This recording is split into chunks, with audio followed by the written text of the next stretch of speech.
ওনারা সবাই সেনাবাহিনীর কর্মকর্তা, এটা নিয়ে কোনো সন্দেহ নেই। প্রসিকিউশন টিম ওনাদের জায়গা থেকে বলেছেন, সেটা নিয়ে আমাদেরও কোনো ইয়ে নেই, বিকজ আমরা যেটা মনে করি প্রসিকিউশনের দায়িত্ব পালন করছে, আমরা আমাদের ডিফেন্সের দায়িত্ব পালন করছি। এখানে একটা আইনি একটা গ্যাপ আছে। তো এখন এই আইনি গ্যাপটা আদালতের মাধ্যমেই হয়তো এটা কোনো এক সময় সমাধান হবে। সো প্রসিকিউশন যদিও বলে থাকেন যে আর্মি শব্দটা উচ্চারণ হবে কি হবে না, আমরা বলবো যে ওনারা রেগুলার অফিসার অথবা সার্ভিং অফিসার। সো এই বাকবিতণ্ডায় কে ঠিক কে না ঠিক এটাতে আমরা যেতে চাচ্ছি না, এটা আদালতের উপর আমরা ছেড়ে দিচ্ছি। যদি কখনো এটা আদালত এইটার ব্যাপারে কোনো মতামত প্রকাশ করে অথবা বিচার করেন, সেটা সেই অনুযায়ী বিবেচনা হবে। তবে প্রসিকিউশনের উপরে আমাদের সম্পূর্ণ শ্রদ্ধা আছে, তারা তাদের দায়িত্ব পালন করছেন, এবং মাননীয় আদালতের উপরে আমাদের সম্পূর্ণ শ্রদ্ধা এবং আস্থা আছে যে আমরা আসলে আমাদের যারা যে আসামিদেরকে আমরা ডিফেন্স করছি তারা নির্দোষ এবং নির্দোষভাবে প্রমাণিত হয়ে খালাস পাবে।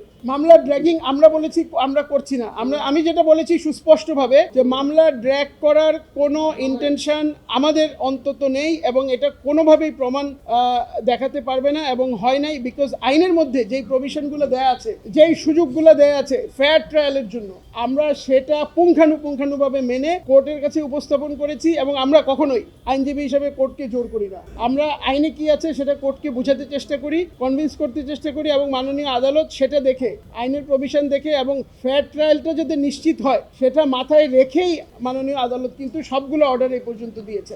ওনাদের কাছে একটা জিনিস কি রিজনেবল একটা জিনিস কোর্টে খুব এটা বিচার মানে মাথায় রাখা হয়। প্রত্যেকটা জিনিস ওনার রিজনেবলনেসকে মাথায় রেখেই, ফেয়ার ট্রায়ালকে সামনে রেখেই ওনারা করে দিয়েছেন, এই আদেশগুলো দিয়েছেন। সো এই পর্যন্ত আমরাও আবেদনগুলো সেভাবেই প্লেস করি, বিশেষ করে আমাদের যারা ডিফেন্স আছে আমরা কখনো জোর করি না।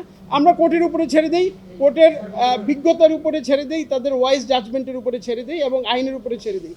তো সেই কারণে এখানে আমরা কখনো ড্র্যাগ করতেও চাই নাই, করার উদ্দেশ্য ছিল না। এবং সেনাবাহিনী যথেষ্ট একটা ডিসিপ্লিন ফোর্স হিসেবে আইনের প্রতি শ্রদ্ধাশীল। ওনারা ওনাদের অফিসারদেরকে এখানে নিজেরা এনে হাজিরা করেছেন এবং ওনারা ট্রায়াল ফেস করছেন। সো সেই দিক থেকে চিন্তা করলেও আপনারা খেয়াল করে দেখবেন যে এখানে আসলে ড্র্যাগিং অথবা অন্যান্য এই জিনিসগুলো আসলে করা হচ্ছে না। হয়তো অন্য কোনো কারণে প্রসিকিউশনের কাছে মনে হতেই পারে যে কেউ হয়তো ড্র্যাগিং করার জন্য এরকম কোনো পন্থা অবলম্বন করছে, সেটা হতে পারে, যার যার মত ডিফারেন্ট। বাট কে কি বলছে সেটা তার নিজস্ব মত, আমরা তার প্রতি শ্রদ্ধাশীল। দেখেন, ট্রাইব্যুনাল মানে হচ্ছে আদালত, আর চিফ প্রসিকিউটর উনি একটা পার্টি, ডিফেন্স একটা পার্টি। আদালত এবং অন্যান্য যেই দুইটা পার্টি, প্রসিকিউশন টিম অথবা রাষ্ট্রীয় টিম এবং ডিফেন্স টিম, এটা একটা পরিবারের মতো। এখানে আমরা ডেলি আসি, সবাইকে দেখি। আইনের উপরে আপনারাও ওই পরিবারের অংশ, অকাট্য অংশ। সো আপনাদের মাধ্যমে সারা জাতি জানতে পারে যে কি হচ্ছে আদালত, ঠিক আছে, ন্যায় বিচার হচ্ছে কি হচ্ছে না, হবে কি হবে না, ফেয়ার ট্রায়াল হচ্ছে কি না, অন্যান্য কি হচ্ছে সব। সো এইটা আসলে ওরকম এগুলো কিছু না, এগুলো ডেলি হতেই পারে। তবে হ্যাঁ, কোর্টের ডেকোরাম মেনটেন, আমরা সবাই কোর্টের অফিসার, প্রসিকিউশনেরও আইনজীবী, আমরাও আইনজীবী, আমরা সবাই কিন্তু কোডিফাইড, মানে আমাদের কোড অফ কন্ডাক্ট আছে। আপনারা কর্মরত সেনাকর্তা বলবেন কি বলবেন না, এটা আসলে আইনের একটা ব্যাখ্যা দরকার। তো আমার মনে হয় না ভাইয়া আজকে আমরা মনে হয় আইনের ব্যাখ্যা এখন দেওয়া উচিত। ধন্যবাদ।